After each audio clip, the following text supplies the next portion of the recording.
Bills. Tommy, we'll start with you. Well, we just talked about it, so I won't be too long. I think this is going to be a typical Titans game where they're going to, lean on the run with Derrick Henry because that's what they do.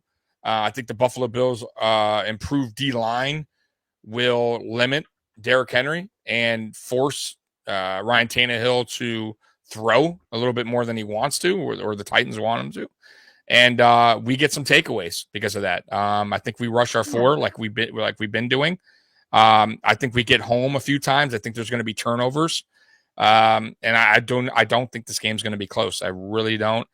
You're coming to a crazy, loud stadium opening night in Buffalo. I think the crowd's going to play a factor as well. Once things get loud, I think Tannehill is going to start to. He's not going to hear well. It's kind of like Stafford in LA, which is funny. And I just think Titans O-line's struggling a little bit. And I don't see they have the weapons. They lost A.J. Brown, which is a huge loss for them. Julio? Julio Jones, which is that veteran wide receiver on the outside. So they're very limited on offense besides Derrick Henry. You control Derrick Henry, and I think that's the game right there. I don't think they can stop us on offense. I think our offense right now is clicking on all cylinders, dating back since the playoffs. It seemed like it started where it left off and gotten better. I think Gabe Davis is going to be a problem for them as well. I think Dawson Knox is going to play a much better game than you saw in the first week, which wasn't a bad game. It was more of a defensive for him to block more. I think he'll play a factor in this game.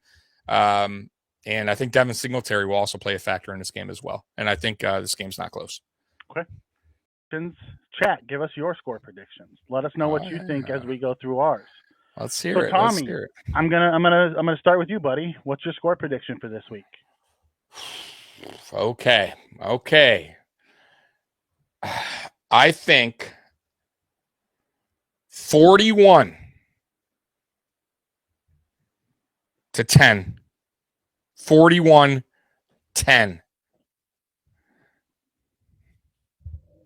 Okay. Wow, I think we're dropping a 40 spot, huh? We're dropping a 40 spot. I don't see why we want it. And I have it as 38-17.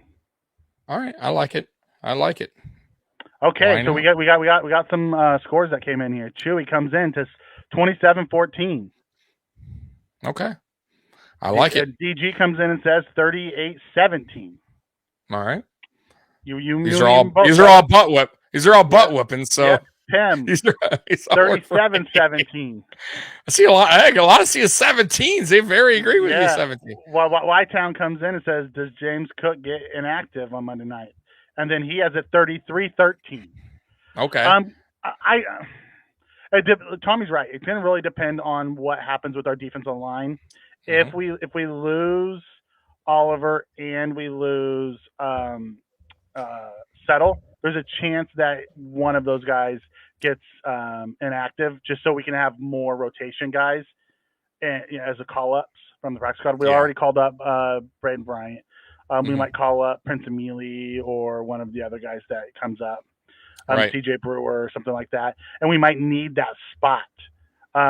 Ultimately, I'd like to see him active, and I'd like to see what he can do in this offense because he really didn't get to show anything in week one. Yep. So I'd like to see him get another opportunity, but I have a feeling it's going to play into what the injury situation is. Yep, that's all it's going to be about. Angry Buffalo comes in and says 41-17. You have 17-41. Are you saying we're going to lose 41-17?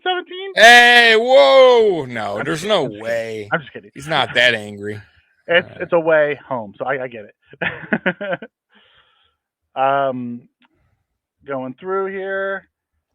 Bess says, wow, complete blowout. I think so. We're just a better overall team. If we come out and play